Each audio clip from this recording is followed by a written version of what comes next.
Për të tretin vit me radhë, rruga e artizanëve në Tetov u mbush me ngjyra, punime dore dhe elemente tradicionale. Rreth 40 shitës e prodhues nga vendi dhe rajonit të pranishëm i zbuluan produktet e tyre për qytetarët me synim që të ruajnë traditën shumëvjeçare. Pjesëmarrësit në panajër u shprehen të kënaqur me interesimin e qytetarëve. Disa prej tyre prej dekadash merren me përpunimin e ushqimeve tradicionale, duke deportuar edhe në tregjet e huaja. Kena traditë 22 vjeçare, kena turshia, ajvara, me gjitha hasap sistemet ISO për Evropë. Bëjmë distribuimin jashtë shtetit 70% mallit, prodhimi vendor, gjithashtu edhe kena edhe keqapin.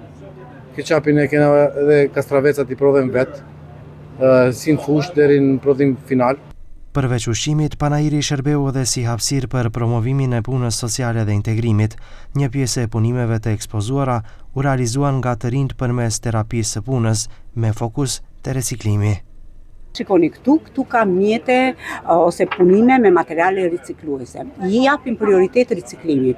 Këto punë janë bërë në atelien e qendrës nga një grup të rinj, mbi moshën 22 vjeç, 11 të rinj, të cilët zhvillojnë terapinë e punës aty në qendër dhe bëjnë punime të ndryshme. Këto punëdore i bëj vetë me shtiza ose me grep. Çorap, çanta, komplete kështu për fëmijë, çdo gjë. Punime me dorë, me grep. Shumë dhe i blejnë. Po nuk fletërsohet shumë puna e dorë, ose duan lirë, nuk e duan se do kohë të bëhet për shembull një palë çorape më pakta. Po gjithsesi ka klientë shite. Kreu i Tetovës, Bilal Kasami, theksoi se qëllimi i këtij organizimi është rikthimi i identitetit të kësaj zone dhe ndihma ndaj artizanëve që pasionin ta kthejnë në ekonomi familjare. Në këtë panajër këtë vit marrin pjesë mbi 40 ekspozues, njerëz të cilët merren me këtë profesion më shumë nga dëshira dhe dashuria që kanë për këtë profesion se sa nga aspekti komercial.